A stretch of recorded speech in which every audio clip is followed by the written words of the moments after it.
तो अब ऐसा लग रहा है कि दिल्ली का जो विजय अभियान है वो रुकने सा लगा है, क्योंकि देखो दिल्ली की हम बात करें तो शुरुआत के वो 4 मुकाबले लगातार जीते थे, लेकिन उसके बाद अगर हम उनके आखिरी 5 मैचों की बात करें तो आखिरी 5 मैचों में 3 मुकाबला हार चुके हैं।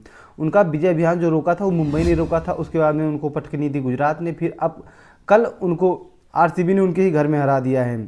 तो कुल मिलाकर के अपने वो 12 पॉइंट के साथ चौथे स्थान पर हैं और अभी उनके हो चुके हैं 9 मैच, 9 में से 6 मुकाबला जीते हैं, 3 मुकाबला हारे हैं।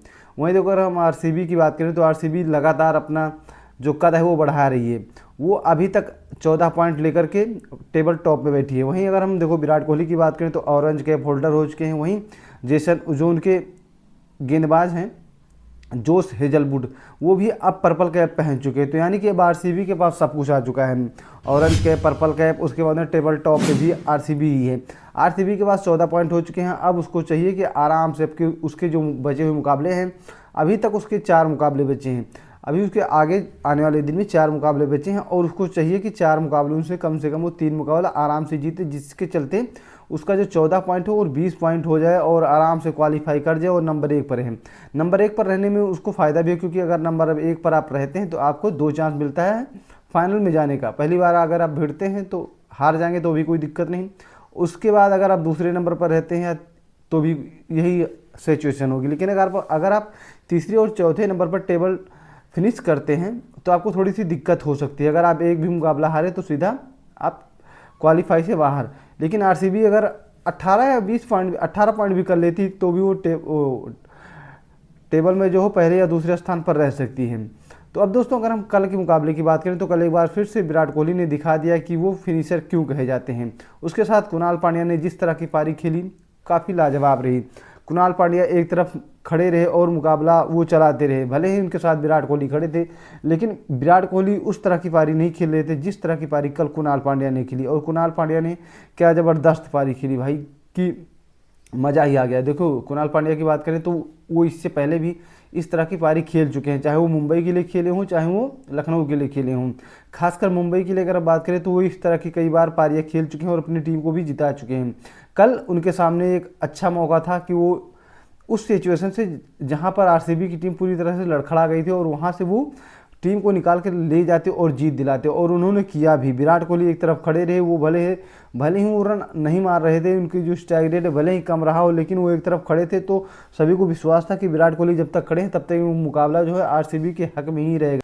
लेकिन जो सामने खिलाड़ी था, कोहली के सामने जो खिलाड़ी थे कुणाल पांड्या, उसने अपनी स्पीड बढ़ा दी थी, क्योंकि वो लगातार चौके छक्के लगा रहे थे। क्योंकि देखो कुणाल पांड्या को भी पता था कि उनके बाद आने वाले खिलाड़ी बहुत सारे हैं जो मुकाबला कभी भी अपनी टीम को जितवा सकते हैं। क्योंकि देखो उसके बाद अगर हम बात करें तो टिम डेविड थे, टिम डेविड के अलावा रोमारियो सेफर्ड थे और जितेश शर्मा जैसे खिलाड़ी थे।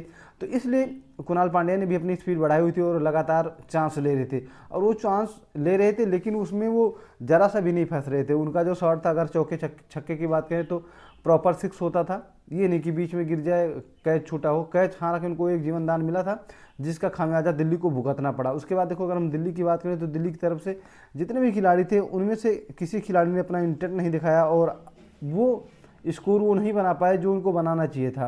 हालांकि उन्होंने 162 रन बनाया था, उनके जो गेंदबाज थे वो विकेट लेने में थोड़ा सा नाकामयाब रहे, दिल्ली के जो गेंदबाज थे। हालांकि उन्होंने देखो स्टार्टिंग में 3 विकेट उन्होंने जल्दी ले लिया था, लेकिन उस 3 विकेट के बाद जब विराट कोहली और कुणाल पांड्या खड़े हो गए, उन दोनों में से किसी एक खिलाड़ी को उनको आउट करना चाहिए था जल्दी, लेकिन वो आउट नहीं कर पाए। उनको एक चांस मिला भी था कुणाल पांड्या को आउट करने का, लेकिन कैच जो था वो छटक गया। उन्होंने कैच छोड़ा और कैच के साथ साथ उन्होंने मैच भी छोड़ा।